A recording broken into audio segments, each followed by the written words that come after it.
What would you do if you accidentally joined a WhatsApp group where every member was married to a billionaire? You would probably leave immediately. But what if the members refused to let you leave? And what if every woman in that group seemed to know things they shouldn't know? Tonight's African folktale tells the story of a poor village woman who joined the wrong WhatsApp group by mistake, a mistake that changed her life forever. Stay until the end, because the final message she received still frightens people who hear this story. Welcome back to Kaltumi's Folktales. Today's story blends traditional folklore with modern technology to teach an important lesson about greed, contentment, and the dangers of wanting a life that was never meant for you.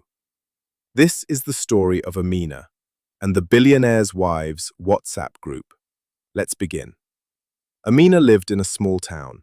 Every day she sold vegetables at the local market. Life was not easy. She worked hard, but no matter how hard she tried, money always seemed to disappear. One afternoon, while scrolling through her phone, she saw photos of rich women, luxury cars, expensive jewelry, huge mansions, designer clothes. Amina sighed. Why is everyone rich except me? Every day she spent hours looking at wealthy people's lives online. Slowly, jealousy began growing inside her heart. She no longer appreciated the little she had. Instead, she wanted more, much more. Then one evening, something strange happened. A WhatsApp notification appeared.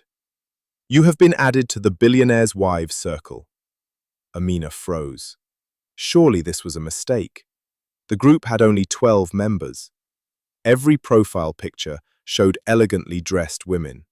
Their names were unusual: Madam Gold, Madam Diamond, Madam Emerald, Madam Ivory. Nobody said hello. Nobody introduced themselves. Instead, messages appeared one after another. How much did your husband earn this week? 3 billion. Only 3? My husband made 6. Amina stared in disbelief. She thought she was dreaming. Then another message appeared. Welcome, Amina. Her heart skipped. She had never introduced herself, yet they already knew her name. The group became silent. Then one woman typed, We have been expecting you. Amina immediately felt cold. How could strangers know who she was? Still, curiosity kept her there. She didn't leave. That was her first mistake. The next morning, a package arrived. Inside was a beautiful gold necklace. No sender, no note, only a message from the group. A gift from us. The following day, another package arrived. Then another, then another. New clothes, expensive shoes, jewelry, cash. Amina couldn't believe her luck. For the first time in her life, she felt important. Her neighbors became jealous. People started treating her differently, and every night, the women in the group sent more gifts. But strange things also started happening.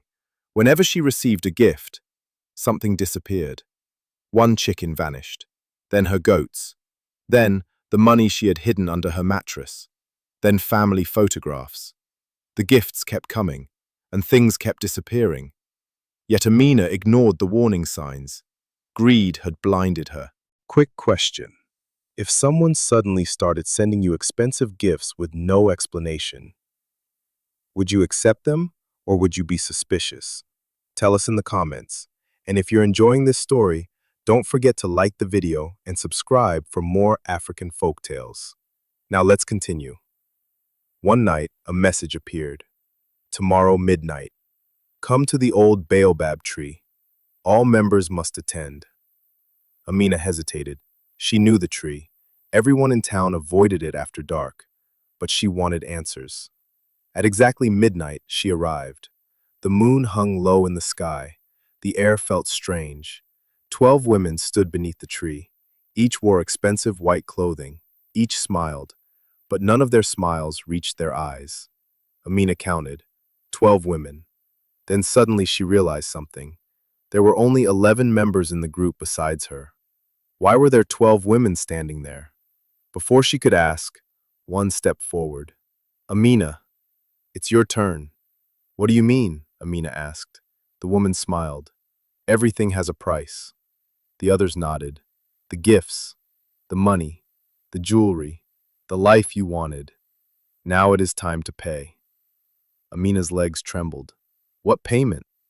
The woman pointed toward the tree. Suddenly, she saw something carved into its trunk. Hundreds of names. Every name belonged to someone who had once joined the group. Then she saw the newest name, Amina, freshly carved. The women began laughing. The sound wasn't human. It echoed through the darkness. Amina dropped her phone and ran. She ran faster than she had ever run before. Behind her, she heard voices shouting, "You accepted the gifts! You accepted the gifts! You accepted the gifts!" Amina locked every door, every window. She prayed for the morning.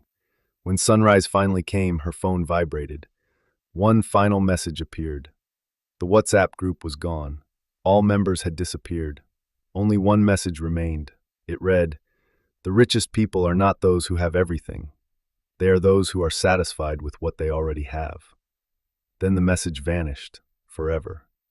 From that day forward, Amina returned every gift. She stopped chasing other people's lives. And strangely enough, the things that had disappeared slowly returned. Her chickens, her savings, even the old family photographs. But she never forgot what happened, and she never joined another mysterious WhatsApp group again. So what is the lesson of today's African folktale? First, not everything that looks valuable is truly a blessing. Second, greed often hides behind opportunity. And third, contentment protects us from many dangers. Amina thought wealth would solve all her problems. Instead, it almost cost her everything. Sometimes the greatest treasure is appreciating what you already have. If you enjoyed this African folktale, subscribe to Kaltumi's Tales for more mysterious stories filled with wisdom, suspense, and unforgettable lessons. And watch our next story. That story is even stranger than this one. Until next time, be careful which invitations you accept.